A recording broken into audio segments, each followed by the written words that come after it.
सुनी सुनी गौने की बात, जिया घबराना रे संवलिया। सुनी सुनी गौने की बात, जिया घबराना रे संवरिया। तजत गहत कछु कहत बनत नहीं, दीनन गिचाना रे संवलिया। यार दोस्त से मिल ही न पायो, दीनमा धराना रे संवरिया। सुनी सुनी गौने की बात, जिया घबराना रे संवरिया। जब से मैं सुन लूँ गौने कदीनमा, कछु ना सुहाना रे संवलिया। सुनी सुनी गौने की बात, जिया घबराना रे संवलिया। असमंजस में जन्म गवायो, अधम निधाना रे संवलिया। सुनी सुनी गौने की बात, जिया घबराना रे संवरिया। निर्मल दास सोचत दिन गुजरे, मन पछताना रे संवलिया। सुनी सुनी गौने की बात, जिया घबराना रे संवरिया। गौने यानी गौना, गमन यानी कि शरीर छोड़ के जाने की स्थिति। जब शरीर छोड़कर जीव जाता है उस समय की स्थिति को साहब यहाँ वर्णन कर रहे हैं कि हे मित्र, संवलिया यानी हे मित्र, शरीर छोड़कर संसार से विदा हो जाना है। सुनी सुनी गौने की बात, गौने यानी जब संसार को छोड़ करके जाना पड़ेगा, इस बात को सुन सुन करके चारों तरफ लोगों को जाते देखकर मन में घबराहट होती है कि सब जा रहे हैं छोड़ छोड़ करके, और मुझे भी एक दिन इस शरीर को छोड़ करके संसार को जाना पड़ेगा। ऐसा सोचकर और लोगों को जाते हुए देख करके मन में घबराहट होती है। सुनी सुनी गौने की बात, जिया घबराना रे संवरिया। और सदगुरु कबीर साहब क्या कहते हैं? कब मरियो कब पाइयो पूर्ण परमानंद।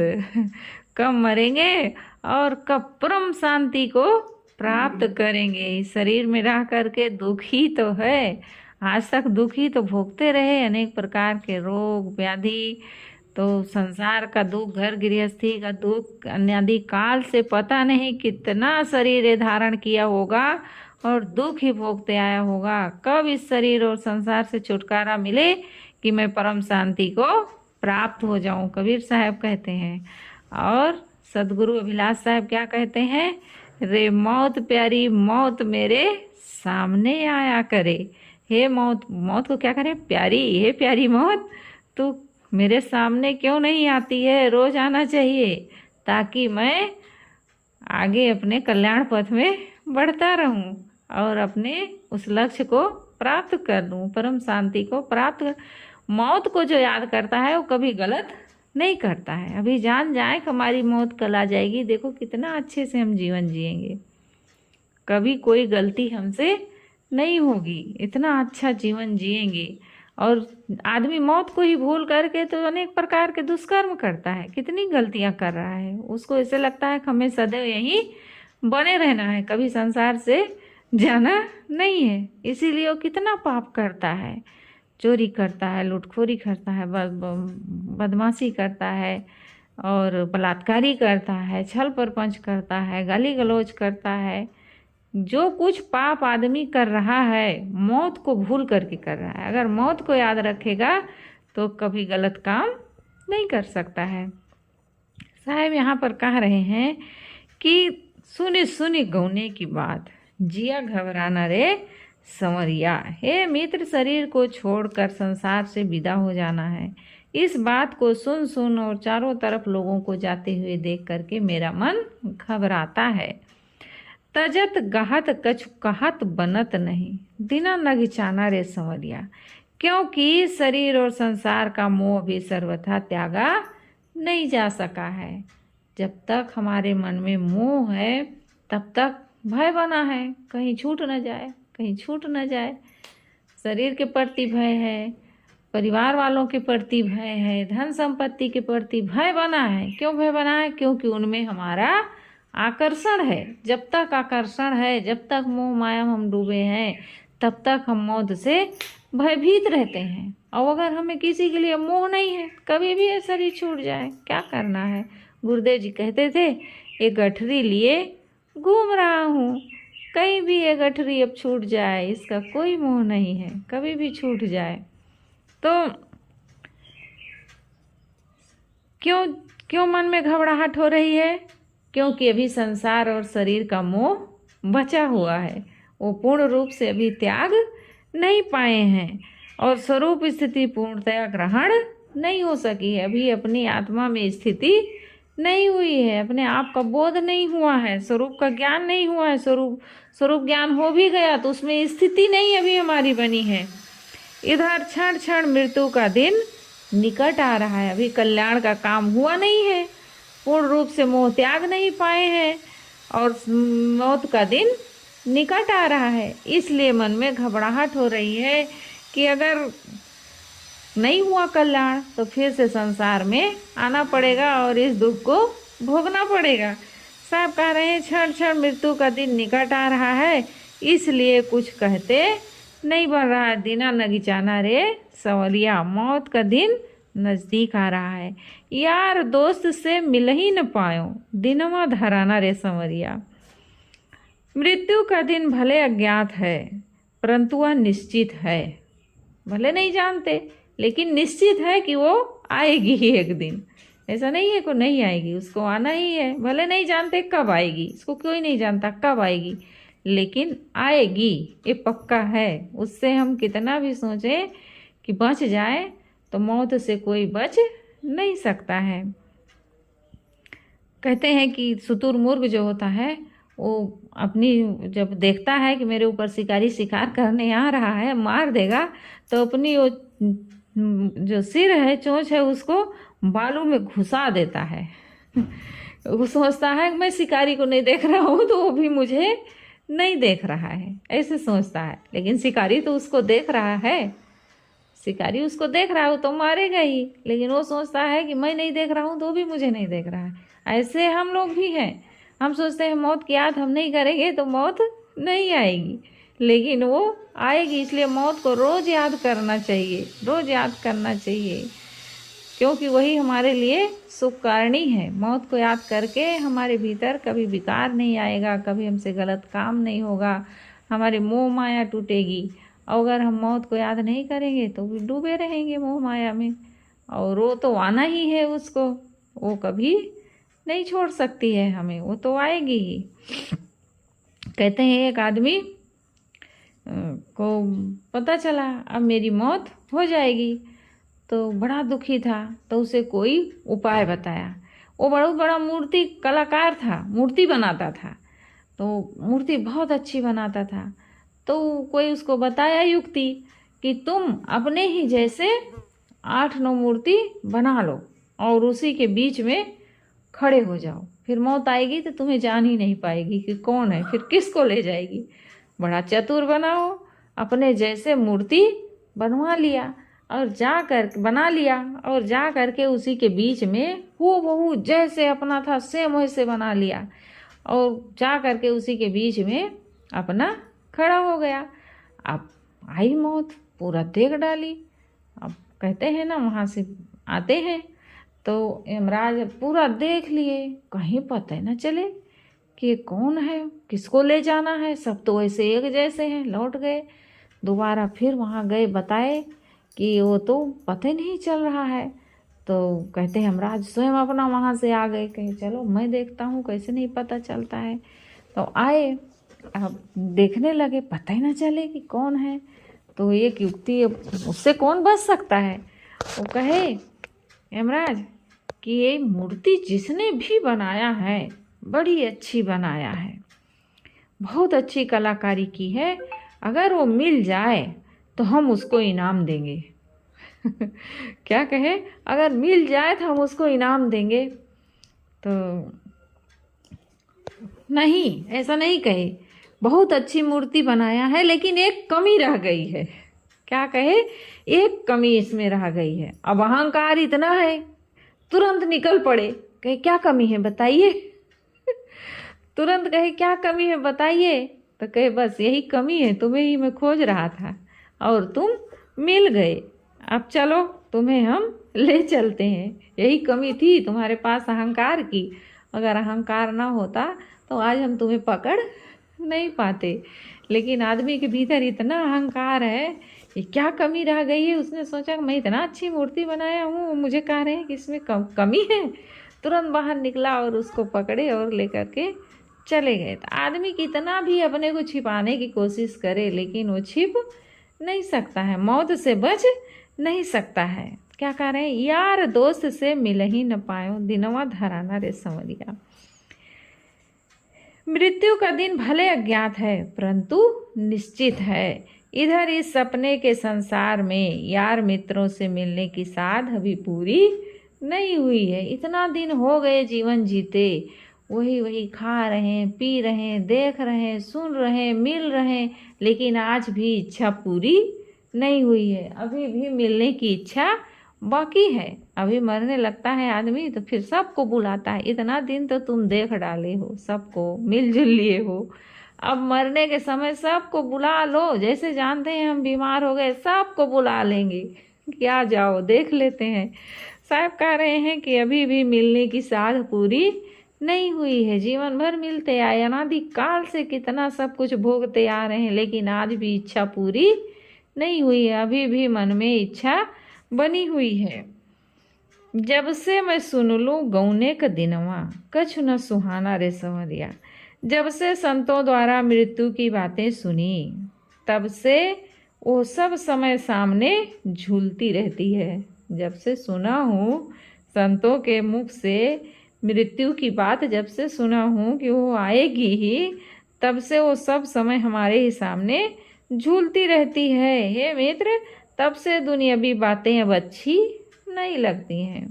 अब कोई प्रकार की दुनिया के मोह माया नहीं अच्छी लग रही हैं। असमंजस में जन्म गंवायो, अधम निधाना रे संवरिया। सांसारिक विषयों का आनंद लूं कि मुक्ति का आनंद। मनुष्य सोचता है असमंजस में जन्म गंवायो, सांसारिक विषयों का आनंद लूं कि मुक्ति का आनंद लूं, समझ नहीं आता है। इसी दुविधा में जीवन का सुनहला समय बीता जा रहा है। अब कितने लोग होते हैं, इधर चाहते हैं कि हमारा जीवन भी बढ़िया चले, कोई जीवन में दुख भी ना आए, और इधर घर गृहस्थी का दुख भी देख के घबराते हैं, और इधर साधना का भी दुख देख के घबराते हैं। साधना भी नहीं करना चाहते हैं, उसका भी दुख है, डर है। अब साधना करने जाएंगे तो वहाँ कष्ट होगा, सुबह 4 बजे उठा देते हैं, उठना पड़ता है, पता नहीं कितना कष्ट झेलना पड़ता है। वहाँ भी राव रंग करने को नहीं मिलेगा। इधर राव रंग भी चाहते हैं और इधर सुख भी चाहते हैं, तो वैसा है ही नहीं गृहस्थी जीवन मिले और उसमें दुख ना आए। मोही साहब जी हैं, वो कहा करते हैं कि कोई ऊँट पर बैठ जाए और सोचे कि वो हिले ना, ऐसा संभव है? ऊँट पर जो बैठेगा वो निश्चित है कि चलेगा तो हिलेगा ऊँट पर बैठने से, क्योंकि उसका शरीर ही वैसे है। तो ऊँट पर बैठ के कोई है ही नहीं कि जो ना हिले। अब ऐसे सोचें कि हम गृहस्थी भी बसा लें और उसमें कोई दुख ना आए। ऐसा संभव है? गृहस्थी जहाँ है वहाँ दुख है। अब दुख भी नहीं चाहते और इधर संसार का विषय भी भोगना चाहते हैं, सुख भी लेना चाहते हैं, घर गृहस्थी पत्नी बच्चे का। तो अब सब तो मिलेगा नहीं। या तो माया मिलेगी या तो राम मिलेंगे, एक ही चीज़ मिलेगा, दोनों तो नहीं मिलने वाला है। लेकिन दोनों चाहते हैं। तो साहब कह रहे हैं इसी असमंजस में पूरा दिन बीत गया मेरा कि संसार का विषय भोगों का सुख लूं कि मुक्ति का सुख लूं, कौन सा सुख लूं। इसी दुविधा में, असमंजस में पूरा हमारा सुनहला समय बीत गया। जवानी के दिन पूरा बीत गए। भक्ति भजन करने का समय यही सुनहला अवसर है। अब ये सुनहला समय हमारा इसी असमंजस में बीत गया। न भक्ति कर पाए और न ठीक से विषय भोग ले पाए। दुविधा में ही जीवन पड़ा रह गया। निर्मल दास सोचत दिन गुजरे, मन पछताना रे संवरिया। मैं तो पतितपन का घर ही बना रहा। श्री निर्मल साहब कहते हैं कि ऐसे लोगों के दिन सोचते विचारते ही बीत जाते हैं। वे स्वरूप स्थिति का काम, शांति का काम नहीं कर पाते हैं। मन पश्चाताप में डूबकर भ्रमित हो जाता है और वे संसार से बिना लक्ष्य पाए विदा हो जाते हैं। यार दोस्त से मिल ही न पायो, दिनवा धराना रे संवरिया। कितना मार्मिक भाव है पंक्ति का। मोक्ष साधक होने पर भी यदि अभी कुछ देखने, सुनने, भोगने, करने, किसी से मिलने आदि की वासना शेष है तो भीतर अविचल शांति नहीं हो सकती है। जब मैं आश्रम जा रही थी पहली बार तो गुरुदेव जी के पास गई, बंदगी कर रही थी। जल्दी जल्दी जाना था, सबको गाड़ी में बैठना था जल्दी जल्दी। तो गई गुरुदेव जी के पास और बंदगी की। तो गुरुदेव जी कहे कि केस फिर से संसार में आने की इच्छा है, देखने सुनने का फिर से मन हो रहा है। मैं कही नहीं गुरुदेव जी, नहीं है इच्छा। गुरुजी तो मिलेंगे नहीं तो क्यों इच्छा रहे अब, क्योंकि गुरुदेव जी तो अपना काम कर चुके थे। तो हाँ जाना, तो फिर सब का मोह छोड़ करके अब जाना है। घर का, परिवार का, गली कूची का मोह छोड़ के जाना। ऐसे गुरुदेव जी कहे मुझे, गली कूची की भी याद नहीं आना चाहिए, तब कल्याण होगा, ऐसे कल्याण नहीं होगा। तो जल्दी जल्दी सब लोग बंदगी किए और फिर गाड़ी में जाके बैठ गए। देर हो रही थी, ट्रेन आने वाली थी। तो साहब कह रहे हैं मोक्ष साधक होने पर भी यदि अभी कुछ भी, भले साधना क्षेत्र में चल रहे हैं, मोक्ष का काम कर रहे हैं, लेकिन मन में अगर इच्छा है कि राम मंदिर बन गया है, जाऊं देख आऊं, नेपाल चले जाएं या और कहीं चले जाएं, देख आएं, वहाँ देख लेते, वहाँ देख लेते, उनसे मिल लेते, ये चीज़ सुन लेते, ये चीज़ खा पी लेते, ऐसे अगर मन में वासना बनी हुई है तो फिर शांति का काम नहीं हो सकता है। शांति करने के लिए खाने, पीने, देखने, सुनने, भोगने, सारी इच्छाओं को समाप्त करना होगा, तब कल्याण होगा। अगर थोड़ी भी इच्छा शेष बची है मन में तो हमारा मोक्ष नहीं हो सकता है। मृत्यु का दिन भले पता नहीं है, किंतु वो धरा धराया है, पक्का है, उसको कोई टाल नहीं सकता है। कब होगी, कहाँ होगी, लेकिन होगी। इसको कोई नहीं जानता कहाँ होगी, कब होगी, लेकिन होगी। इधर जगत की तृष्णा मिटी नहीं है, संसार की तृष्णा अभी मिटी नहीं, तो मन कैसे अंतर्मुख होगा, भीतर की ओर कैसे प्रवेश पाएगा। भीतर प्रवेश करना है तो बाहर की आंख बंद करना होगा। जो बाहर देखने सुनने की इच्छा है वो खत्म होगी, तब भीतर देखने की इच्छा जगेगी। अगर बाहर ही देखने की इच्छा बनी हुई तो भीतर हम कहाँ देख पाएंगे, अपने मन को हम कहाँ देख सकते हैं, कैसे मन को परख सकते हैं, कैसे जानेंगे कि हमारा मन क्या कर रहा है, हमारे भीतर कितनी तृष्णा है, कितना हमारे भीतर अभी मोह बना हुआ है, हम अपने कल्याण मार्ग में कितना आगे चल पाए हैं, कर पाए हैं कि नहीं कर पाए हैं, और कितना हमारे भीतर अभी मोह बना हुआ है। छोटी छोटी चीज़ों के लिए हम कितना विचलित हो जाते हैं, कोई हमें कुछ कह देता है तो हम कितने दुखी हो जाते हैं, कितने देर तक हम दुखी रहते हैं। जितने ज़्यादा दिन तक कोई हमें कुछ कह दिया और ज़्यादा दिन तक अगर हम दुखी हैं तो समझ लो कि अभी हमारी साधना में बहुत कमी है। और अगर कोई कुछ कहा और मन से तुरंत हम उसको हटा दिए, अरे छोड़ो, कहने दो, उनका काम है, वो कह रहे हैं, तो फिर हमारा समझो कि साधना मजबूत है। हम कुछ कर रहे हैं, भक्ति कर रहे हैं, साधना कर रहे हैं। तो साहब इस पूर्वी गीत में क्या बता रहे हैं, सुन सुन गौने की बात, जिया घबराना रे सुमरिया। शरीर से, संसार से विदा हो जाना है और उसकी बात को सुन सुन करके अब मन में घबराहट हो रही। क्यों घबराहट हो रही?